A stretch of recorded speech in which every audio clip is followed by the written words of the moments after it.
في موضوع كنا بنتكلم فيه انا ومايكل الفتره اللي فاتت، وقلنا نشارك معاكم يعني انتوا واحنا في رينج العشرينات، والفتره اللي بنمر بيها في حياتنا كلنا بنجري، يعني بنجري ورا حاجات مختلفه، اللي بيجري ورا جسم رياضي، ورا فلوس، ورا دراسه، بس في نوع كل يوم في ستريس الصبح انت محتاج تخلص اللي وراك. فليه احنا وصلنا للوضع ده كده؟ هو الفكره كلها ليه انت مستعجل؟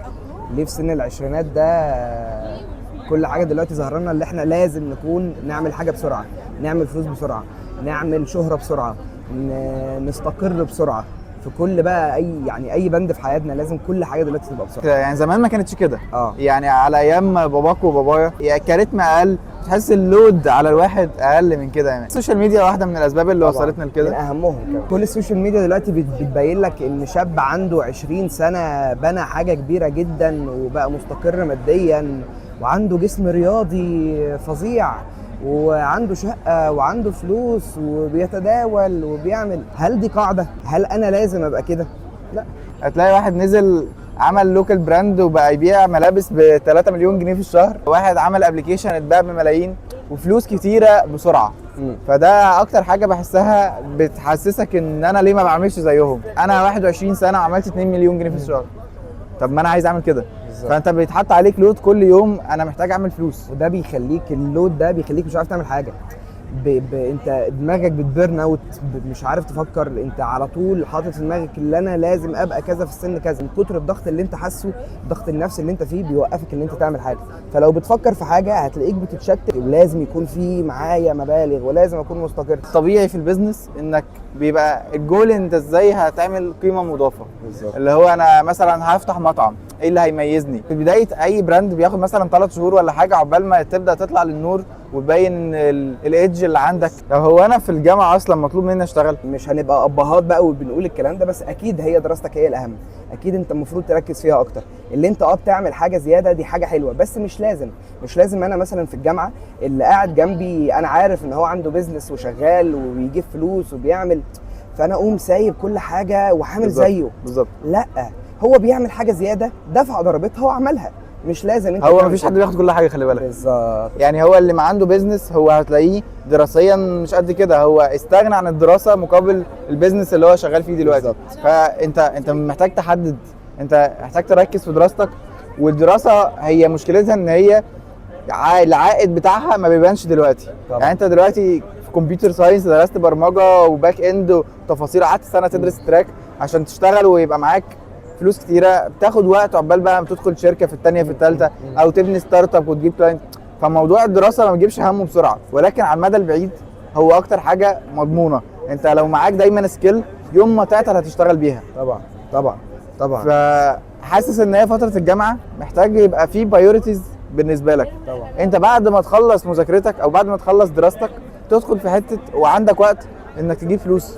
بالظبط. علشان في سنين الجامعه دي مش هتتكرر. بالظبط. اصل كلها 3-4 سنين وانت هتلاقي نفسك في سوق العمل، انت مضطر بقى دلوقتي تشتغل. بالظبط. انت ما عندكش فرصه انك تدرس. هو دلوقتي وقت الدراسه خلص يا صاحبي. بالظبط. انت يا تجيب فلوس يا تقعد في البيت. بس في وقت الدراسه انت محتاج تدرس، علشان لو عايز بقى تشتغل انت هتدرس امتى؟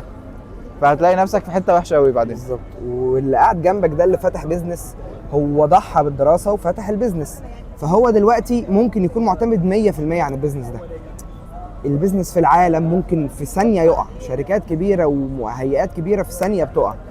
هو مثلا فكس للدراسه ومش مركز فيها خالص، بس مركز في البيزنس ده وقف. طب ما هو مركزش في الدراسه، طلع منها صفر. فهو زي ما بيقولوا كده وقف عمارته على عمود واحد. العمود ده لما ياخد نص كده ويقع، وقع، هو كله وقع على الارض.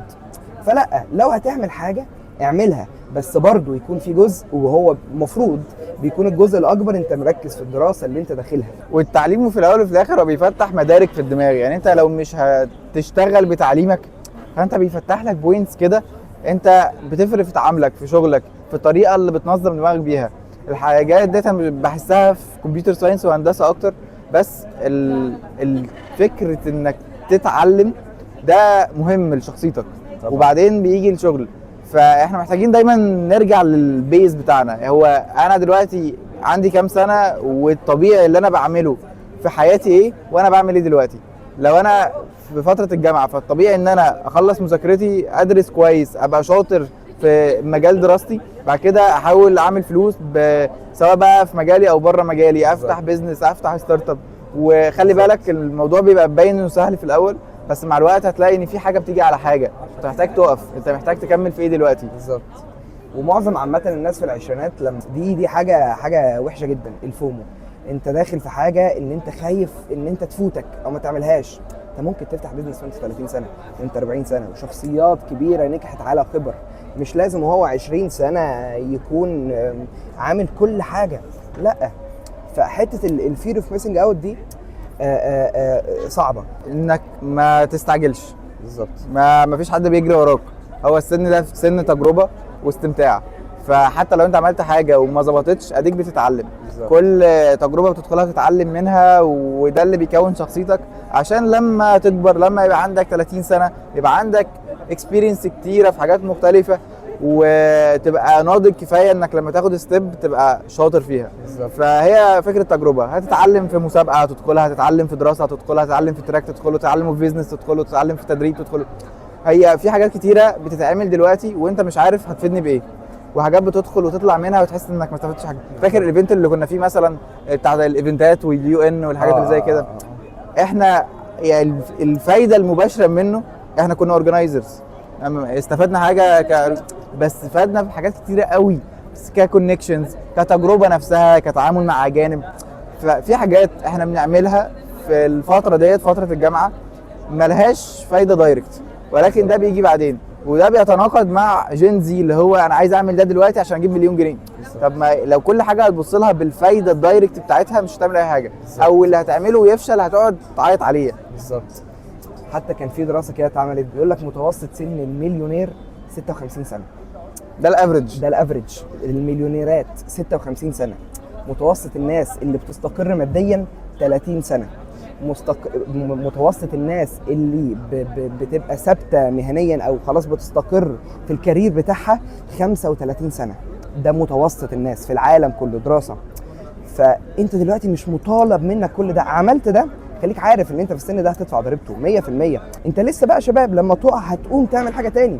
الوقت مش ما خلص، ولسه في وقت كتير، لسه فما تستعجلش، لسه الدنيا قدامك طويله. سن العشرينات، اعتقد احنا عشرينات، فهي نفس الفكره ونفس الدوامه ونفس اللوب احنا دخلنا فيها كتير قوي، اللي هو وبعدين انا شايف نفسي حوالين الناس اللي حواليا ابيض، ده معاه كذا، وده بيكسب في الشهر 50,000، وده عنده شقه، وده عنده عربيه بي ام موديل السنه.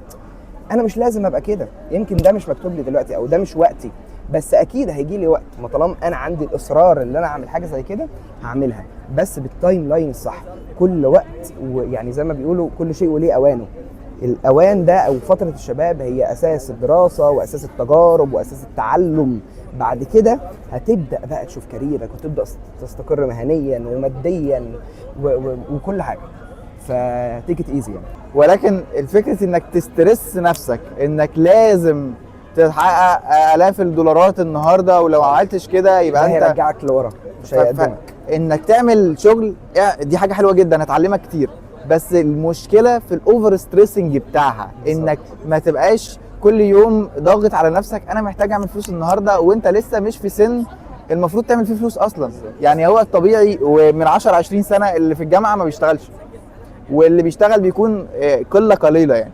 ولكن الطبيعي ان لو اعمل شغل وحاول تدخل في كذا حاجه، ولكن ما تبقاش دي ضغطه على نفسيتك. بالظبط. انا حاسس دي هي المحور بتاع الموضوع. يكون كمان هدفها المينلي انا شايف التعلم. انت بتتعلم، مش هدفها ان انا ادخل البيزنس ده اجيب مليون دولار. هتعلم عشان بعد كده لو حصل حاجه للبيزنس ده او فتحت بيزنس تاني تكون اتعلمت، خدت التجارب. فتيك ات ايزي وانجوي ات، دونت ستريس خالص، دونت اوفر ثينك ات، بس كده. فعيش حياتك بس. مع السلامه يا شباب.